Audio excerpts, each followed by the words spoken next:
안녕하십니까. 경향신문 이대글입니다.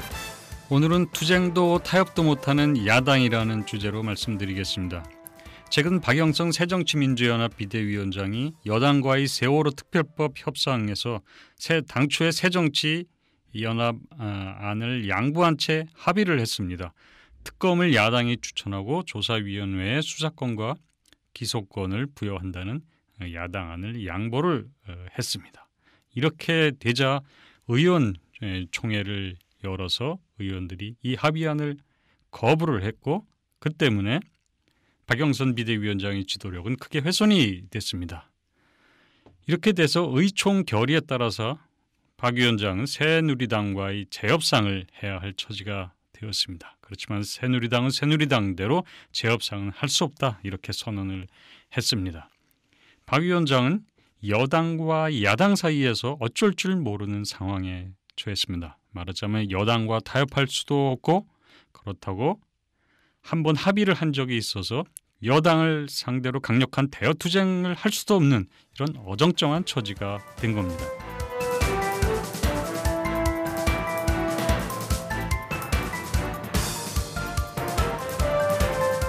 야당이라면은 강력한 대여투쟁으로 여권을 압박해서 양보를 이끌어내든지, 그걸 할 수 없다면은 일정한 타협으로 국면을 전환함으로써 전국을 주도하고 대화 정치의 명분을 확보해서 다음번에 여당 양보 카드를 확보하는 그런 것이라도 했어야 했는데, 지금 이것도 저것도 못하고 있는 상황입니다. 왜 이렇게 됐을까요? 오만한 정권에 밀어붙이기 때문일까요? 단순히 박 위원장이 독장이나 지도력이 결핍 때문인가요? 아니면 야당 내 강경파들 때문입니까? 여러분들은 뭐 때문이라고 생각을 하십니까?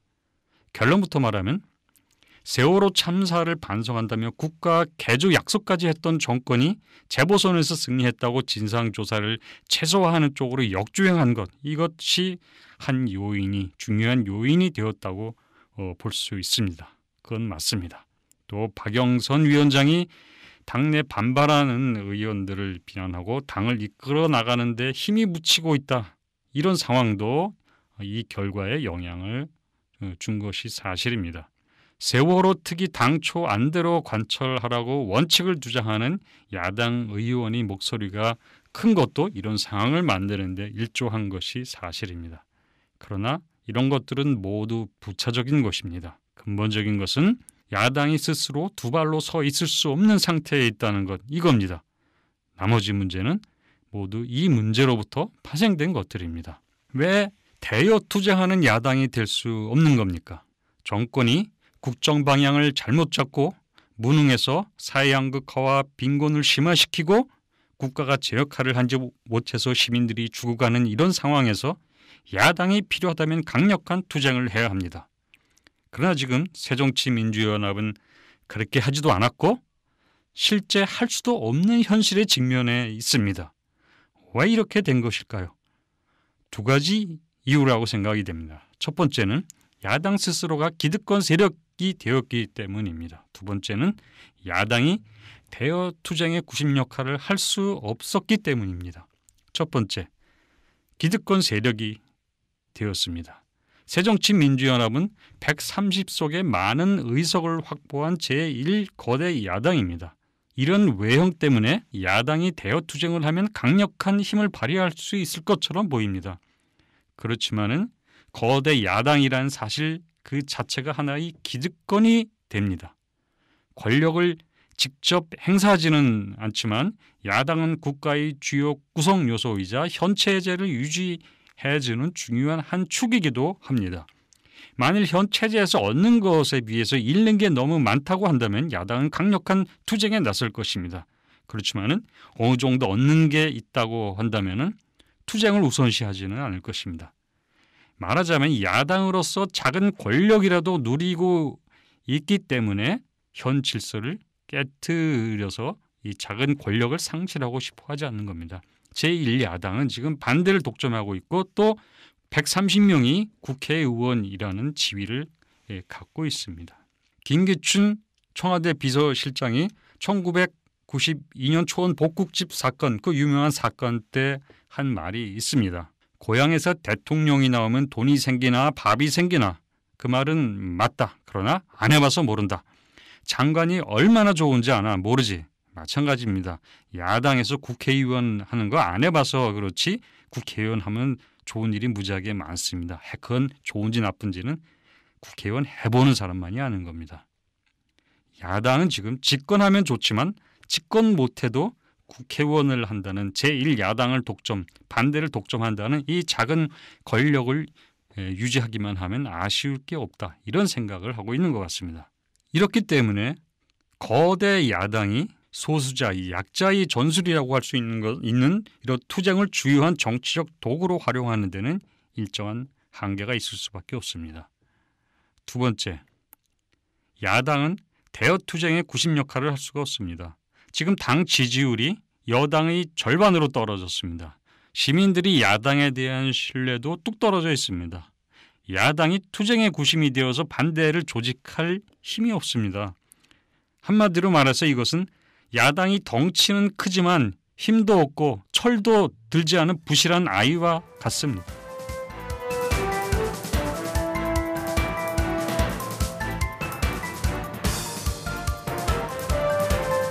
투쟁을 못한다면 야당은 그럼 왜 타협은 하지를 못하는 겁니까? 정치는 투쟁할 때는 투쟁해야 되지만 또 타협할 때는 타협을 해야 합니다. 그것이 정치의 기술이고 정치의 현실입니다.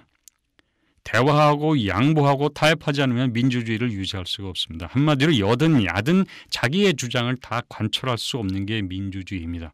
그것 때문에 자기의 주장에서 우선 내세울 것과 다음으로 미뤄두거나 포기할 것 이렇게 우선순위를 매겨두어야 합니다. 그래야 대화의 정치가 가능한 겁니다.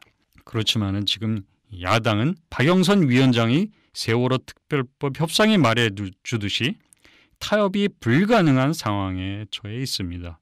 왜 그럴까요? 이건 역시 두 가지 이유를 들 수가 있습니다. 첫 번째는 리더십의 부재고 두 번째는 야당의 자신감 및 신뢰의 상실입니다. 첫째, 리더십 부재입니다.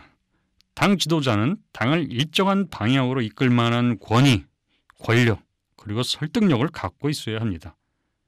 그러기 위해서는 조건이 있는데 바로 당과 의원들이 하나의 목표로 결집되어 있어야 한다는 점입니다.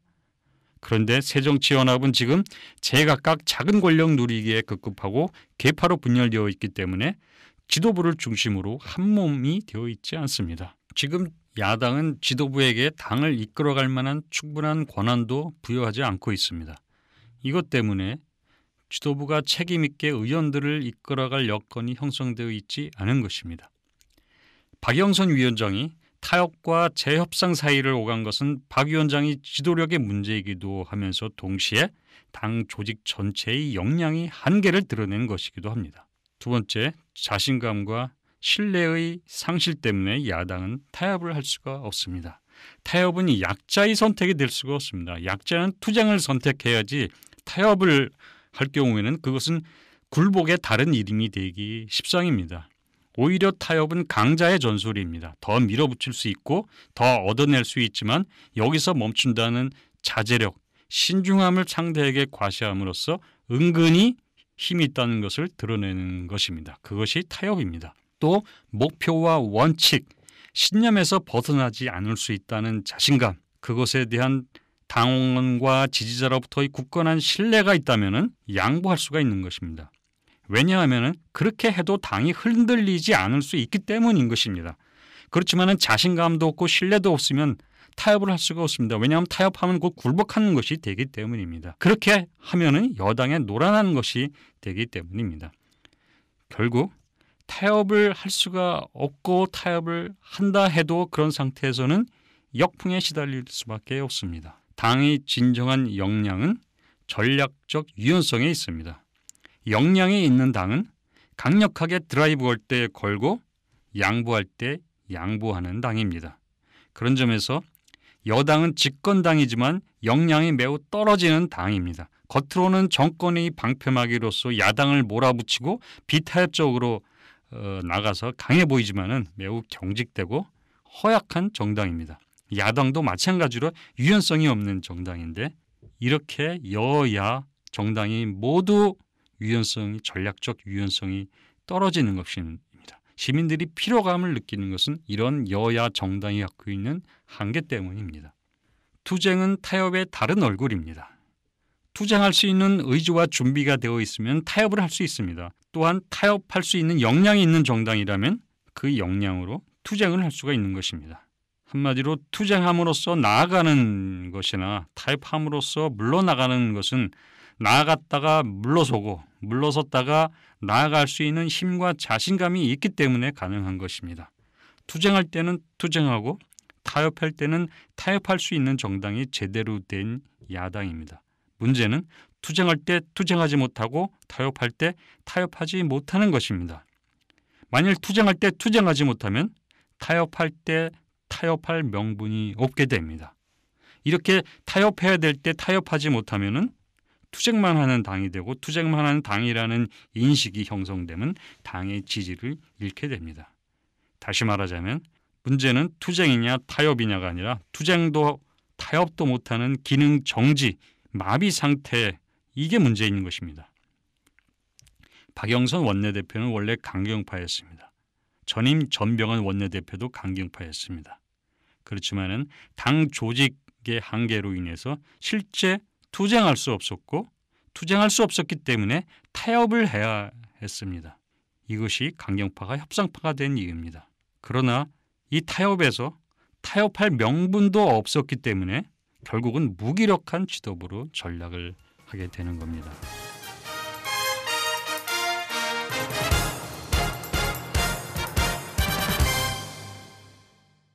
역량이 있는 정당은 위기를 기회로 바꾸지만 역량이 없는 정당은 기회를 위기로 바꾸어 놓습니다. 세월호 전국의 야당이 그렇습니다. 야당은 세월호 전국을 통해 강한 정당으로 부상할 수 있는 기회를 얻었지만 오히려 거꾸로 세월호 전국에 치이고 세월호 의제를 감당하지 못해 지금 주저앉고 있습니다. 이대근이었습니다.